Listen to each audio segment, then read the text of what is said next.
कुछ कह रहे थे आप? हाँ जी, द्वंद्व रहित। हाँ, द्वंद्व रहित क्या होता है? ये साधना पथ में है क्या द्वंद्व रहित? द्वंद्व क्या होता है पहले वह जानिए, हाँ जी, तब ना आप जानेंगे द्वंद्व रहित क्या होता है। द्वंद्व जो है ना, द्वंद्व का अर्थ होता है दो का होना, हाँ उसको द्वंद्व कहते हैं। जैसे कि और विपरीत का, द्वंद्व में भी हो विपरीत भी हो। जैसे कि लाभ और हानि, ठंडा गरम, हाँ, ठंडा गरम, जीत हार, निंदा स्तुति, मान अपमान, ये सब द्वंद्व है, समझ रहे हैं। हाँ, पहलवान कमजोर, ठीक है, अमीर गरीब, ये सब सारे द्वंद्व है। हाँ, तो ये प्रकृति जो है, ये जो जगत है, भौतिक जगत जिसमें कि आकार है, ये सारे आकार जितने भी हैं सब द्वंद्वात्मक है, यानी द्वंद्व है इसमें, यानी विपरीत से ही आपको पता चलेगा, समझ रहे हैं। हर चीज़ का एक द्वंद्व है, हर चीज़ का एक अलग से है। जैसे नर मादा द्वंद्व है, समझ रहे हैं। तो इस तरह के द्वंद्वों से ये बना हुआ है। तो ये भौतिक जगत में अगर आपकी चेतना है तो आपको द्वंद्व महसूस होगा, समझ रहे हैं। अब जो द्वंद्व रहित की बात है, एक होता है द्वंद्व रहित होना और एक होता है द्वंद्वातीत होना, ये दो अलग अलग चीज़ है। गाँव में हुए द्वंद्व रहित होना मतलब हो गया कि द्वंद्व है नहीं, समझ गए, द्वंद्व है ही नहीं। उदाहरण के लिए, जब आप बहुत गहरी नींद में चले गए तब कोई द्वंद्व नहीं रहा। हाँ, वहाँ ना हार है, ना जीत है, ना भाई है, ना बहन है, ना माँ है, ना बाप है, ना दुनिया है, ना हाई पार्टी, ना कोई कुछ है नहीं, तो वो द्वंद्व रहित अवस्था है। लेकिन द्वंद्वातीत अवस्था वो नहीं है, वो द्वंद्व रहित अवस्था है, वहाँ द्वंद्व नहीं है। अब इसके बाद एक और अवस्था आती है जिसको द्वंद्वातीत अवस्था कहते हैं, वो ऊंची अवस्था है। जो लोग द्वंद्व रहित की बात करते हैं वो ऊंची अवस्था की बात नहीं कर रहे हैं, लेकिन जो नहीं कुछ जान रहा है उसको वही बहुत ऊंची अवस्था लगेगा। हाँ, यानी उसको घोर नींद या बेहोशी की अवस्था ही उसको बहुत बड़ी अवस्था लग सकती है।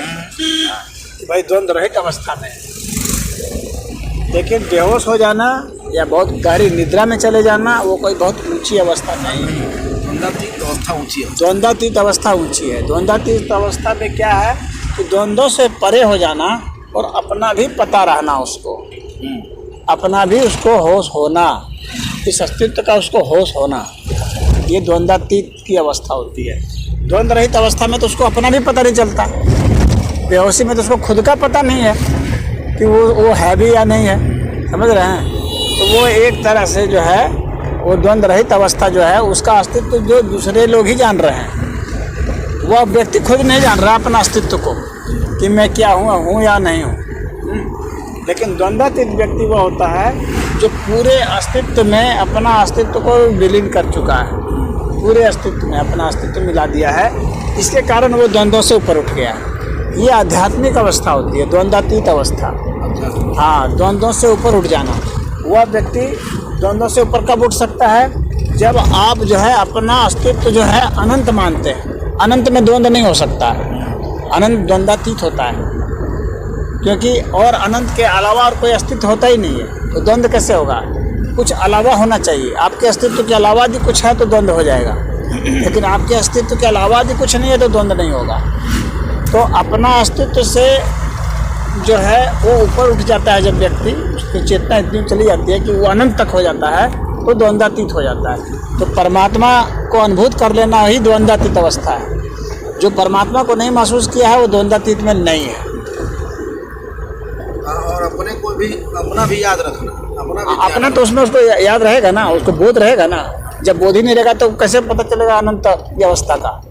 जब बोध नहीं रहा तो द्वंद्व रहित हो गया वो। कहते कि हमसे किसी चीज से क्या नहीं, जैसे कहा कोई हमको किसी चीज से वास्ता नहीं, मतलब नहीं है, ये गलत है। वो गलत है ना, गलत। इसलिए क्योंकि वास्ता कैसे नहीं है? तुम खाना खा रहे हो, पानी पी रहे हो, सांस ले रहे हो, घर में रह रहे हो, कपड़ा लत्ता चाहिए। कोई बाज रहा है तो कहे हमसे उससे कोई वास्ता नहीं है, कोई लड़ रहा है आप से तो कहे तो अच्छी बात है। वो द्वंद्वातीत ऐसे थोड़ी हो जाएगा। द्वंद्वातीत व्यक्ति तो जो है परम ब्रह्म परमेश्वर के साथ एकाकार हो जाता है, वही द्वंद्वातीत कहलाता है। द्वंद्वातीत जो बहुत ऊंची अवस्था है, जिम्मेवारी भी आ जाती है, बहुत ऊंची, बिल्कुल सारी जिम्मेवारी उसके ऊपर है। ऊपर आ जाती है। हाँ, वो जिम्मेवारी थोड़ी भागता है, वो समाज के लिए ही काम करता है, फिर हर प्राणी के लिए काम करता है। वो व्यक्तिगत निजी के चक्कर में नहीं रहता है, क्योंकि द्वंद्वातीत हो गया, उसके लिए सब अपने ही अपने हैं।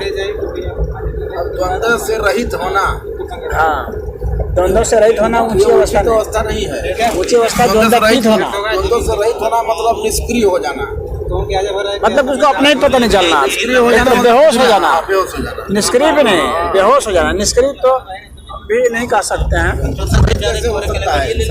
हाँ, बेहोश जैसा हो जाना या घोर निद्रा में, सुषुप्त अवस्था में। दो ही है, द्वंद्व रहित अवस्था दो ही है, या तो घोर निद्रा में चले जाएं या बेहोशी में चले जाएं। हाँ, सुषुप्ति में या बेहोशी में, ये है द्वंद्व रहित अवस्था। और परब्रह्म परमेश्वर के साथ एकाकार हो जाना, वो द्वंद्वातीत अवस्था है। और बाकी सारी अवस्थाएं द्वंद्व वाली है। हाँ, उससे वास्ता नहीं रखना, ये जो है गलतफहमी है। इस दुनिया में ऐसा कोई नहीं है जिसका कि आप कह सकते हैं कि मुझे इससे कोई भी मतलब नहीं है। ऐसा हो ही नहीं सकता कि आपका किसी से कोई मतलब ही नहीं हो। आप चाह करके भी ऐसा नहीं रख सकते, मतलब सबका है। जैसे हमारे से यहाँ से सांस छूट रही है, तो सांस इसमें जा रही है कि नहीं? एक ही व्यक्ति कोरोना फैलाया, पूरे वर्ल्ड में फैल गया कि नहीं कोरोना? फैल गया। तब तो मतलब कैसे नहीं है? सारे लोग जुटे हुए हैं एक दूसरे से, ऐसा नहीं है कि